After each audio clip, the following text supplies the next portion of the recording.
Bonjour, c'est Mourad Loussif. Et Jaya Daza? On est ravis aujourd'hui de continuer la ronde des 56 interviews, les noces alchimiques au sein du couple. Et on a la joie d'accueillir aujourd'hui Laurent et Durga. Bienvenue à vous.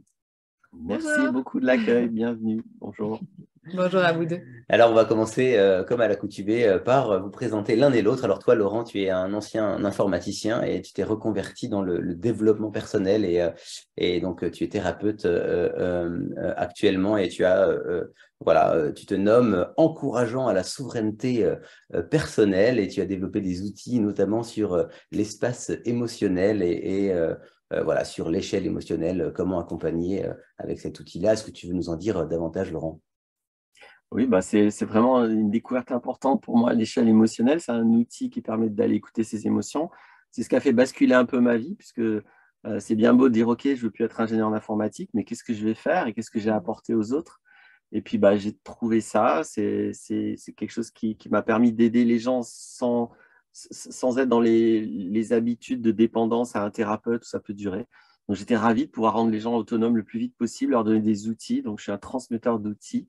Et voilà, donc moi, quand je rencontre Durga, j'ai ça qui est installé dans ma vie. Et puis, elle va vous raconter ce qu'elle a rencontré. Puis, du coup, on a rassemblé nos compétences et nos vies et tout, etc. Yes, C'est merci à ça. toi. Merci beaucoup. Ouais. Et toi, Durga, donc tu es dézingueuse de tabous, de conditionnement, en tout cas dans l'accompagnement, voilà, en tant que thérapeute, énergéticienne. Est-ce que tu veux nous en dire davantage? Qu'est-ce qui fait justement que tu en es arrivée là, quoi? Mm. Ouais, donc j'ai commencé en tant que thérapeute énergéticienne, donc un peu classique entre guillemets, et donc à faire des soins. Alors moi, je travaille uniquement à distance parce que je fonctionne beaucoup mieux comme ça. Mes ressentis sont beaucoup plus justes, donc je fonctionne à distance pour les soins et puis je fais des entretiens individuels aussi en visio. Donc ça, toi aussi, on fonctionne de la même manière. Et puis à force d'années de pratique où les gens venaient à moi pour livrer leurs sujets les plus tabous, dont la plupart du temps ils n'avaient même pas parlé à leurs anciens thérapeutes ou leurs anciens psys, ou, voilà, vraiment des sujets dont ils n'avaient jamais parlé, ils venaient m'en parler à moi. Voilà, ça a transformé mon métier en dézingueuse de tabous et de conditionnement, puisque du coup je viens vraiment euh, toucher ces sujets-là chez les gens. Et donc, ça va très vite. Là-dessus, on a la même approche. On veut que les gens soient euh, autonomes le plus vite possible. On n'est pas du tout... disons qu'en stratégie marketing New Age, on est nul parce qu'on voilà, on fait pas en sorte que les gens restent 6 mois avec nous à faire plein de rendez-vous, plein de coaching ou de je ne sais quoi. Ce qu'on veut, c'est que nous, en 1 ou 2 séances, se soient pliés, les gens ils reprennent leur pouvoir et ils s'en sortent tout seuls. C'est ça qui est important. Donc là-dessus, on s'est bien trouvé. Voilà, Merci mon beaucoup métier. pour ta présentation aussi, Durga. Et donc, en fait, je rappelle aussi que vous vous accompagnez aussi en couple, aussi justement pour aider les êtres à avoir un meilleur relationnel entre eux, en couple ou pas. Oui, c'est ce que naturellement, je ne sais même pas expliquer exactement comment c'est venu parce que c'était très spontané. Quand on a voulu, on s'est rendu compte qu'aider ensemble était assez évident puisqu'on le faisait de la même manière. Le fait qu'on soit très, très, très différents dans nos approches nous permet de faire une offre qui est très complémentaire. C'est ça que les gens aiment, c'est que ce que moi je vais apporter est très, très différent de ce qu'elle apporte. On ne vient pas de manière univoque, quoi. On vient avec deux univers différents, deux compétences différentes. On a juste les mêmes valeurs, la même éthique en C'est tant ça. qu'aidant. C'est ça qui nous rapproche. Ouais, c'est le fondement de valeur qui est le même, tout le reste est différent. Et du coup, oui, on fait plusieurs choses, mais ce qui s'est mis en place et pour lequel on a beaucoup de demandes, c'est ce qu'on appelle la détox relationnelle. On aide les gens à dépasser la dépendance affective avec tous les schémas de répétition classiques. Tous les thérapeutes connaissent ça, les schémas de répétition affectifs, sentimentaux. C'est un grand, grand classique. Quand on est thérapeute, on voit tout le temps les gens dire comment ça se fait, j'en vois toujours le même type d'homme, même type de femme, et puis avec toutes les toxicités relationnelles qui sont impliquées. Et donc, on fait une détox relationnelle. En 8 semaines, on accompagne les gens pour les aider. Pareil, en leur donnant des outils, hein, pas en donnant des conseils ou en dirigeant. Et sur tout ce qui est relations intimes, pas forcément que le couple, juste pour que chacun puisse aussi se positionner comme il a envie là-dedans. Oui, différentes sortes de couples, Ouais. différentes sortes. Voilà. L'idée, c'est que les personnes, elles se trouvent dans ce qu'elles ont vraiment profondément envie de vivre, qu'elles soient capables d'être claires dans leur rencontre, à poser des cadres, et puis vivre des relations consciencieuses, saines, on pourrait dire des noces alchimiques, c'est votre expression. Voilà, de transmuter les égos pour que dans le couple, on arrive à retrouver une créativité. Moi, j'aime bien qu'on ne soit pas ensemble juste pour être ensemble ou pour pas être seul ou juste parce qu'on se plaît ou qu'on est attiré, mais qu'il y ait une créativité qui vienne du couple. C'est la notion qu'on trouve la plus amusante. Merci beaucoup. Bah, du coup, rentrons directement dans le vif du sujet, de ces noces alchimiques, comme tu évoquais aussi. Alors, comment, tout simplement, est-ce que s'exprime voilà, cette danse de l'amour entre vous deux, ces noces alchimiques, cette union du masculin et du féminin entre vous, Durga et Laurent? Je sais pas. C'est vrai qu'on est très, tu le disais, on est très différents, à la fois très complémentaires. Nous, ça a été vraiment, dans notre rencontre, il y a quelque chose d'un peu magique. Moi, j'aime bien ce mot. Toi, tu vas beaucoup moins l'utiliser, mais il y avait comme s'il y a quelque chose qui nous dépassait, en fait, qui nous invitait vraiment à des retrouvailles. Et il y a comme une fluidité vraiment dans tout ce qu'on fait. Comment dire? Je ne sais pas trop dire les mots de ce que ça fait. Tu peux décrire les circonstances, les événements, on va bien comprendre de quoi tu parles dans cette rencontre, dans cette... Oui, de ce truc qui dépasse. Oui, il y avait la dimension sacrée, mais là, est-ce qu'on a le masculin, féminin? Je ne sais pas si je réponds en fait à ta question. Moi, c'est pas grave. La question, elle est ouverte. J'ai ouvert un truc. Carrément. Non, parce que c'est vrai qu'il y a eu des... Tu veux que je dise quoi, tout? Moi, je dis en version rien, courte. dis ce que tu veux. Oui, moi, par exemple, Laurent, c'était une personne que je suivais un peu sur YouTube. Je suivais un petit peu ses vidéos, mais vraiment de loin. J'étais très... Enfin, on ne se connaissait pas du tout. Et puis un jour, j'étais engluée dans une relation amoureuse toxique avec on va dire, quelqu'un qui se disait fidèle, engagé, monogame et qui ne l'était pas du tout. J'étais engagée dans une relation comme ça, voilà, dans un schéma de répétition encore. Et puis un jour, j'en ai eu marre et j'ai crié à l'univers. Je dis, tiens, mais j'aimerais être avec un Laurent Martinez. Donc, mais avec lui, je voyais son visage devant les yeux. Je me dis, c'est lui que je voudrais, en fait. Et on s'est rendu compte plus d'un an après qu'on se soit rencontrés, que c'est le jour où j'ai dit ça à l'univers, sa compagne de l'époque l'a quitté. Donc il est hop, il était devenu disponible. Ce jour-là. Il y avait un côté un peu magique. Et après, on s'est rencontrés via les réseaux. C'est surtout que c'est même pas toi qui m'as contacté. Moi, je la voyais juste naviguer un petit peu sur mes sites. Et puis, à un moment donné, j'ai eu envie de contacter plein de gens, juste de reconstituer une tribu. Je m'étais un peu isolée. Elle a juste fait partie des gens que j'ai contactés. Mais moi, je ne savais rien de tout ce qu'elle vient de dire, en fait. Et donc, c'est comme ça qu'on a pris contact. On a commencé à discuter. C'est vrai que c'est devenu rapidement, on est devenus amis. Très proche. Enfin, on a senti qu'il y avait vraiment une connexion très très forte. On parlait des heures et des heures et des heures. Mais on habitait sur des continents. Donc toi, tu vivais au Maroc. En France, en plus, c'était à l'époque confinement, Covid et tout ça, donc les frontières fermées, donc compliqué de commencer une relation à distance à cette période-là. Et là aussi, moi, j'ai dit à l'univers, c'est quand même dommage qu'on ne soit pas sur le même continent pour pouvoir commencer notre relation. Et 2 jours après, sa maison a brûlé.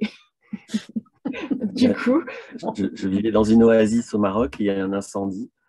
Et l'endroit que je vivais comme un endroit de sécurité, un petit paradis, c'est devenu un enfer en un quart d'heure. Et avant même de pouvoir vraiment constater les dégâts sur la maison, etc., pour moi, c'était clair. Je me suis dit, voilà, comme ça, les choses sont pliées. Et je lui ai dit, tu veux pas un colocataire? Donc, pendant l'incendie, il y a eu comme une évidence que, voilà, ma vie, elle change. Cette vie-là, elle est foutue. Enfin, elle est foutue, elle s'en va, elle s'arrête. Et donc, la vie, elle me brûle la maison, mais elle m'offre une autre possibilité. Et donc, voilà. Donc, c'est vrai que Du Je coup, trouvais que c'était utile qu'elle raconte les circonstances, les événements, parce que nous, en fait, c'est ça concrètement qu'on a vécu. On peut mettre des mots sur notre rencontre, sur pourquoi elle était forte, etc. Mais il y a eu plein de circonstances qui ont fait un peu comme si la vie, elle nous a rassemblés plus qu'autre chose. On a eu le courage de s'engager très vite aussi, parce que oui, on a pris les opportunités. Quand il est venu, il a emménagé à la maison, donc juste après l'incendie, une semaine après, le temps que tu prépares, enfin voilà, t'organiser, t'es arrivé, c'était la première fois que je le voyais en vrai. Donc il a emménagé à la maison pour toujours, enfin dans notre tête c'était ça, on vient vivre ensemble, voilà, on s'aime, on va vivre notre histoire, mais on s'était jamais vu en chair et en os, quoi. Donc c'était notre à la fois première rencontre et on emménageait ensemble, donc ça pouvait paraître fou pour les gens autour. Enfin moi, toutes mes amies me disaient mais t'es complètement folle, tu le connais pas. Mais il y avait une part de bah si, et en fait ben voilà, on n'a aucun regret, mais du coup ça, le début de notre relation, il marque aussi la suite. En fait, on fonctionne comme ça, on fait beaucoup confiance à la vie. Ça ne veut pas dire que tout est tout rose et que parce qu'on a trouvé un couple qui fonctionne et qui est sain, où on se comprend, que la vie, elle est clémente tout le temps. On a aussi les aléas comme tout le monde, des fois des trucs qui nous tombent dessus. Mais en tout cas, on est deux pour gérer les choses. Enfin, on est une équipe, quoi. Vraiment, ça c'est... Ok. Merci beaucoup. Merci à vous pour votre ce histoire partage. de rencontre incroyable. Oui, c'est vrai que c'est assez incroyable cette, voilà, votre rencontre, comment du coup a commencé finalement cette danse de l'amour entre vous, quoi. Yes. Et justement, donc là, je saisis ce que tu disais, Durga. J'ai envie de vous poser la question, quels sont plutôt les ingrédients qui permettent à votre couple de s'unifier, de s'harmoniser, de s'équilibrer, d'être créatif? C'est quoi les 4, 5, 6 ingrédients principaux au sein de votre couple? Le premier, c'est la communication, non? Je pense que... Le premier, c'est la base, c'est le cadre. Ouais, le cadre, alors attention. Si commence à parler de cadre, on en a pour 8 jours. Non, mais c'est vrai, le cadre... Je m'amuse parce que c'est ça dont on parle beaucoup justement dans la détox, et c'est ce qu'on a fait. C'est-à-dire que, donc oui, à un moment donné, je débarque, et puis on ne se connaissait pas, mais on a discuté des heures et des heures avant pour bien vérifier qu'on s'entendait sur ce qu'on voulait vivre, en fait, en tant que couple et puis en tant que vie. Donc, on s'est engagé dans un projet commun qui était déjà hyper clair. Je n'ai pas débarqué juste comme ça parce qu'il y a eu des circonstances magiques ou parce qu'on était attirés, parce qu'on se plaisait. On ne s'est pas contenté de cette attraction, de cette attirance, de cette complicité, de cette évidence. On ne s'est pas contenté de ça. On a quand même posé des racines dès le départ en disant, OK, qu'est-ce que tu entends par couple? Comment tu veux fonctionner? Est-ce qu'on est d'accord? Donc, on a vraiment déterminé très clairement, c'est pour ça qu'elle parle de communication. Donc, la première communication qu'on a eue, c'était pour définir ensemble qu'on avait des projets compatibles. Ça ne veut pas dire qu'on est en phase sur tout, mais on est compatible. C'est-à-dire qu'on n'a pas trouvé d'incompatibilité sur des choses importantes pour nous, qui auraient fait que le couple, on aurait pu le commencer, mais à un moment donné, il y aurait eu des tensions. Donc, on a osé aborder, pardon, je te coupe, tous les sujets tabous dès le début, avant même de se rencontrer en vrai. On a parlé politique, enfants, argent, enfin tous les trucs qui peuvent poser problème après dans un couple qui n'a pas abordé ces sujets-là dès le départ. On a vraiment tout abordé avec une énorme transparence. Je crois que c'est un des ingrédients, c'est la transparence. Oui, transparence. On est super transparent. Et depuis le début, on se dit les choses et puis on met beaucoup de conscience aussi. Même quand on s'engueule, parce que ça nous arrive de nous engueuler comme tout le monde, on met de la conscience, on sait ce qui se joue. Notamment avec l'outil qu'a créé Laurent, l'échelle émotionnelle. Des fois, si on est en train de se chamailler sur un truc, on va rapidement mettre de la conscience de « Ok, attends, c'est en train de parler de toi, de ça, de ton enfance, c'est en train tu es en train de rejouer quelque chose, mais clairement, le problème, c'est pas nous maintenant, c'est pas ce qui se passe. » Donc, on conscientise vraiment ce qui se joue. Et du coup, ça permet de redescendre assez vite de l'émotion et puis de discuter plus calmement. Ça, c'est un autre ingrédient, je trouve. Je ne sais pas comment le nommer, mais le fait que si à un moment donné, il y a une tension, l'un et l'autre, on a toujours à cœur que ça ne dure pas. C'est-à-dire qu'on ne va pas rester fâché ou en froid pendant des heures et des heures, ça n'existe pas. Si à un moment donné, il y a quelque chose qui ne va pas et on se met en tension, le plus vite possible, aussi bien elle que moi, on va revenir à la relation. C'est-à-dire, OK, là, il y a eu une tension, mais ça dure que quelques minutes. Enfin, moi, je sais que ça, j'apprécie énormément. C'est-à-dire qu'on n'a pas la grande sagesse ou la grande maturité de jamais être en tension. Peut-être qu'on va atteindre ça. Pour l'instant, on n'en est pas là. Ça nous arrive. Par contre, on fait en sorte que ça ne dure pas, que ça n'abîme pas la relation. Que le plus vite possible, on prenne conscience que bon, ça va, ça c'est de l'ego, c'est de l'attention, c'est pas le plus important. Donc, je trouve que ça, pour moi, c'est un ingrédient qui compte dans le quotidien, que tous les deux, on a à cœur de ne pas rester en froid, en distance, comme ça. Donc, on sait, comme elle dit, on sait redescendre, on sait apaiser les tensions. On casse rien aussi. Des fois, tu sais, quand tu es en couple, si tu as tu t'engueules, des fois, c'est le moment où tu vas dire des trucs vraiment blessants à l'autre, tu vas un peu casser la relation comme ça. Ça, on fait attention aussi. Si moi, je sens que j'ai que des trucs pas cool à dire, je me tais. Attends, je me casse, je vais faire un tour, je vais respirer 5 minutes et je reviens quand ce que j'ai à dire, c'est pas juste des trucs pour te casser, quoi. Parce que là, c'est juste mon émotion. Quand on a envie de faire, on est blessé soi-même, on a envie de faire du mal à l'autre. Ça n'a pas du tout de sens. Du coup, c'est vrai qu'on fait attention. On fait attention à la relation, quoi. Vraiment, de ne pas l'abîmer. Ça, c'est important. Merci beaucoup pour pour ces ingrédients qui fonctionnent particulièrement au sein de votre couple, hein, voilà, comme le cadre, la communication, ne pas faire durer aussi justement les conflits ad vitam aeternam et voilà, une sorte de compatibilité naturelle en fait qui est présente et les projets communs. Alors, si on entre un peu plus dans le détail, voilà, on aimerait que vous nous partagiez une de vos pépites, quelque chose qui fonctionne particulièrement bien pour vous, voilà, quand il y a une transformation à faire ou voilà, un peu comme un rituel, quelque chose qui marche bien pour vous, une ou deux pépites à nous partager si vous avez. Comment dire, on s'adapte très vite, on va beaucoup dans le changement, on se suit pas mal dans les idées, non? Enfin, je veux dire, je sais pas comment dire. L'autre fois, on se baladait, on était en vadrouille, on se promenait dans un village et d'un coup, on s'est fait réflexion, on se dit, mais c'est super fluide, par exemple, nous, quand on vadrouille, quand on se balade et on essaye de voyager beaucoup. C'est hyper facile parce qu'on est très ouvert, en fait. Donc, c'est plutôt ça qu'on vit régulièrement, si on doit avoir des routines ou... je me rends compte, ta question me fait me rendre compte que on n'a pas eu besoin de créer à un moment donné quelque chose comme une solution.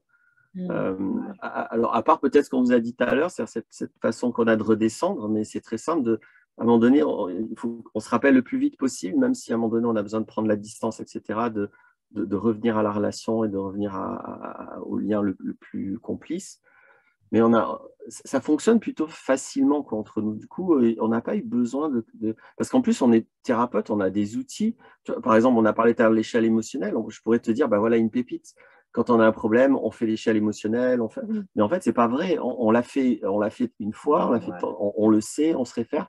Mais on n'a pas de...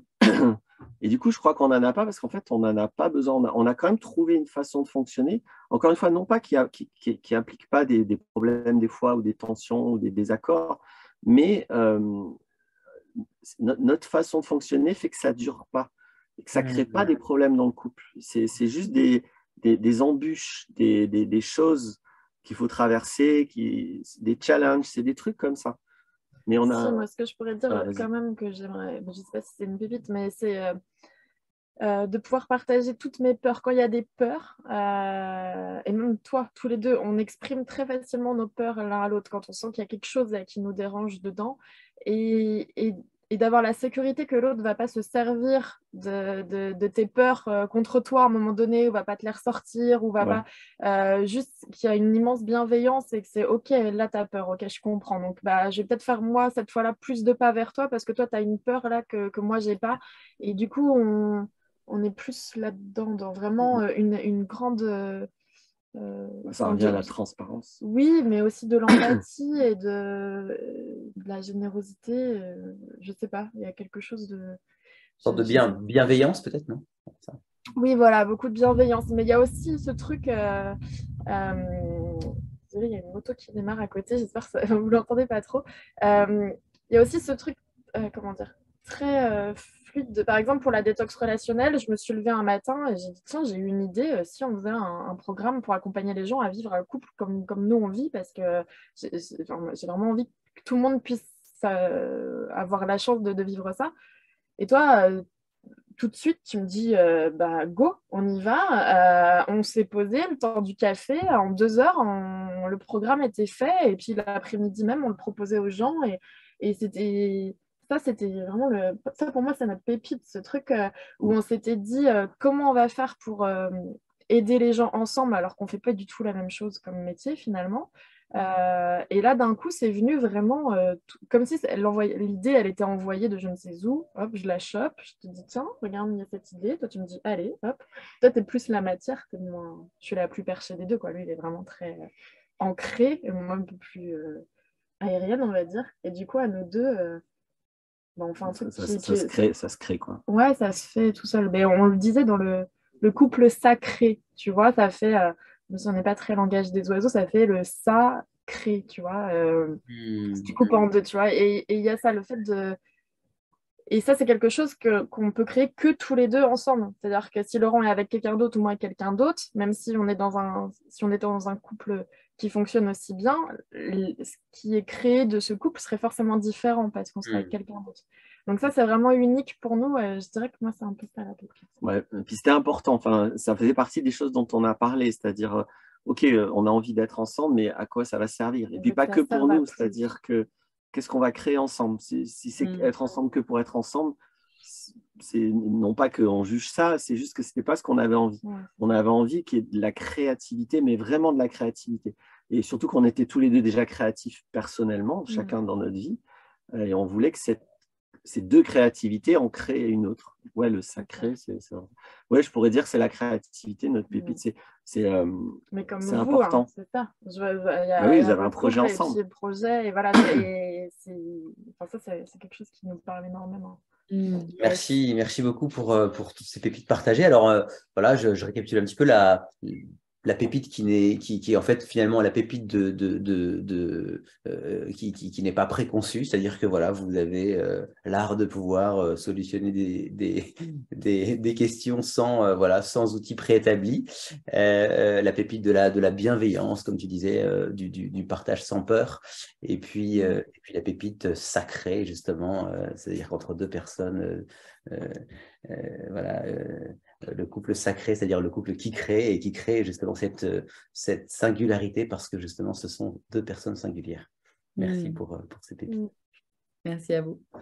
Et j'ai envie donc, voilà, je vais terminer en tout cas par cette question qu'on aime poser au sein de ce projet-là, parce que donc le projet est à l'honneur pour les couples, et particulièrement les couples, en tout cas dans le mono-amour, dans la fidélité, l'exclusivité, autant dans l'amour que aussi voilà, l'intime. Qu'est-ce qui fait sens pour vous de choisir d'incarner un couple dans le mono-amour? Ça, c'est quelque chose dont on a discuté dès le départ aussi. Je crois que c'est la première chose dont on a parlé. Que c'était important pour nous deux, justement, d'être dans un couple exclusif, monogame, mais même exclusif, comment dire, c'est pas que sexuel, quoi. C'est vraiment dans la façon de vivre le couple. Il y a beaucoup de choses, comment dire, il y a beaucoup de choses que je confie que à Laurent aussi. C'est un peu comme mon meilleur ami, entre guillemets, avec une sexualité, bien sûr. Mais du coup, comment dire, c'est des sujets pareils dont on a parlé, dont on parle nous justement dans notre programme, puisqu'on accompagne les gens soit dans le polyamour, soit dans le libertinage, dans le couple exclusif, le couple libertin. Enfin, on est vraiment ouvert à toutes ces possibilités-là. Pour les autres. On ne veut pas leur proposer un modèle. C'est ça, on ne veut pas proposer les mêmes modèles que nous forcément. Mais nous, notre choix est clair, et c'est un truc qu'on a évoqué. Moi, c'est toi, tu as expérimenté. Oui. Donc, moi, la réponse à la question, elle est facile dans le sens où c'est pas un conditionnement. Moi, j'ai commencé ma vie avec le couple exclusif normal parce que c'était comme ça, et puis parce que c'est ce que je connaissais du modèle parental, etc. Et puis il y a longtemps maintenant, hein, mais j'étais dans une relation qui s'est ouverte parce que je n'avais pas expérimenté. Puis j'étais dans une. Maintenant, je le vois comme une forme d'illusion qu'être propriétaire l'un de l'autre physiquement, qu'il y avait comme un problème, que si on s'aime, on doit pouvoir vivre son corps comme on voulait. Donc il y avait cette espèce d'idéologie avec ma compagne de l'époque, on avait poussé jusqu'à ouvrir à donc, ce que maintenant on appelle le polyamour. Donc, j'ai expérimenté ça pendant, je sais pas, 2-3 ans. Et je me suis rendu compte, en fait, que c'était plus en tout cas pour moi, hein, je ne critique pas l'approche, mais pour moi, c'était plus idéologique et c'était. Je suis content de m'être ouvert à ça parce que je sais maintenant que ce que moi je veux, ce qui me convient et ce qui a du sens, c'est le couple exclusif. C'est alors ce que vous appelez le mono-amour. Pour moi, je dis bien pour moi. Pour moi, c'est ce qu'il y a de plus consciencieux. C'était un peu trop mental l'idée du polyamour pour moi. Et du coup, je suis content quand même d'avoir expérimenté. C'est-à-dire que là, maintenant, quand je m'engage dans une relation exclusive, c'est pas parce que je suis conditionné à ça. C'est pas parce que j'ai peur. C'est un vrai choix. C'est un vrai choix puisque je sais vivre l'ouverture sans exclusivité. Je l'ai plutôt bien vécu. Donc, je sais faire, je sais ce que c'est. Et ce n'est pas ce que j'ai envie de vivre. Donc voilà, pour moi, c'est une expérience, c'est un choix conscient de dire, moi, je m'engage à ça. C'est difficile de mettre des mots sur pourquoi, parce que c'est très personnel et je peux comprendre que ça ne convienne pas à tout le monde. Pour moi, c'est juste que c'est évident, c'est déjà un challenge tellement, voilà, je vais le dire avec cet axe, c'est un challenge tellement énorme en fait. C'est pas pour ça que, enfin, le couple pour moi, c'est un des plus grands challenges. D'ailleurs, on voit bien que c'est difficile pour la plupart, soit de trouver, soit quand il y a quand même de la toxicité, on reste ensemble même quand ça ne va pas. Donc, un couple, mais moi, je ne veux pas un couple toxique. Donc, un couple qui épanouit, qui permet de se réaliser ensemble et chacun. C'est tellement énorme que je ne vois pas comment on peut faire maintenant ça sérieusement autrement que sans un engagement fort. Et pour moi, ce projet, il est prioritaire. Alors, vous voyez bien, j'ai d'autres projets. Et c'est pour ça que j'aime bien que le couple soit ouvert aux autres et que ce soit aussi le couple, comme moi je suis thérapeute, j'aide les autres, que ce soit aussi le couple qui aide. Parce que comme je vais de toute façon mettre énormément d'énergie dans la relation, si cette relation, par contre, elle est vraiment que pour elle et moi, ça va mettre beaucoup d'énergie juste pour elle et moi. Mais si notre relation elle-même est ouverte au monde, du coup, moi, je suis bien dans mon rapport au monde aussi. Oui, dans l'aide. Oui, dans l'aide, bien sûr. Là, on parle de moi. Dans l'aide, c'est-à-dire que je mets beaucoup d'énergie dans la relation elle-même, mais cette relation, elle est un moyen de donner ce qu'on a à donner au monde. Et je trouve ça important que le couple, ça ne devienne pas une prison, un enfermement, un endroit où il n'y a que elle et moi et un cocon. Et donc, soit j'ai mon cocon avec elle, et puis après, j'ai ma vie avec le monde, moi tout seul, soit on arrive à trouver ensemble qu'il y a mon cocon avec elle, mais dans ma relation avec elle, on offre quelque chose. Donc, le couple, il est une porte vers le monde. C'est pas un endroit où on va se réfugier, où on va se mettre en sécurité. Donc, en tout cas, moi, je le vis comme ça. Je pense que je vis comme ça aussi. Donc, voilà pourquoi à la fois l'exclusivité est une évidence pour moi. Donc, le mono-amour, vous appelez. Et c'est aussi ce qui va finalement permettre que le couple soit le plus ouvert. Parce que l'énergie, on peut la mettre sans que ce soit une dérive, sans que ce soit un déséquilibre dans le rapport entre moi, entre elle et entre le monde. Je ne sais pas si j'ai bien réussi à l'exprimer. Si, c'est bien clair. Moi, de me sentir en sécurité. Moi, c'est les vacances depuis que je suis avec Laurent, clairement. Parce que toutes mes relations avant étaient quand même assez toxiques. Et du coup, pourtant, j'avais signé à chaque fois pour justement du mono-amour, de la monogamie, de la fidélité et tout ça. Et finalement, en face, c'est pas du tout ce qui se passait la plupart du temps. Et ça, c'était épuisant de passer son temps à dire mais est-ce qu'il me trompe? Est-ce que voilà, avec machine, il y a un truc ambigu ou je ne sais quoi? Enfin, de ne pas être avec des gens justement transparents et sérieux, qui n'étaient pas engagés. C'était épuisant et je ne pouvais pas du tout créer. Je ne pouvais pas créer ma vie, la vie de mes rêves parce que j'étais occupée à gérer la toxicité de mon couple. Que là, d'être dans un couple où voilà, c'est vraiment clair et on a vraiment clarifié ensemble ce que ça voulait dire être monogame, toutes les limites, quoi. Qu'est-ce qui est OK pour l'un, OK pour l'autre, Enfin, voilà, parce que chaque couple va être différent dans sa monogamie aussi, même au niveau de la pensée, qu'est-ce qui est OK de penser des autres. Enfin, voilà, on a vraiment tout clarifié. Et comme on a bien cadré ça, et donc c'est très, très... tu parlais de cocon, c'est vraiment ça, un truc, je me sens en sécurité et vraiment bien. Du coup, là, ça permet d'avoir l'énergie Enfin, c'est une ressource, quoi, qui permet d'avoir l'énergie de créer sa vie, d'avancer, en fait, au lieu d'être justement à gérer ce qui ne fonctionne pas dans un couple dysfonctionnel. Donc ça c'est un cadeau énorme pour moi. Yes. Super, merci à vous deux. Merci beaucoup pour votre témoignage. Laurent et Durga, on est vraiment ravis que vous ayez accepté la participation à ce projet. Voilà, on est certain que cela va aider, sourcer, inspirer, intéresser beaucoup de nos auditeurs et auditrices et on espère pouvoir se voir un de ces jours in situ et on vous dit à très bientôt. Bye bye. Merci beaucoup à vous, merci énormément pour l'opportunité. Yes, avec grand plaisir. Merci à vous et puis à bientôt pour la suite de la ronde,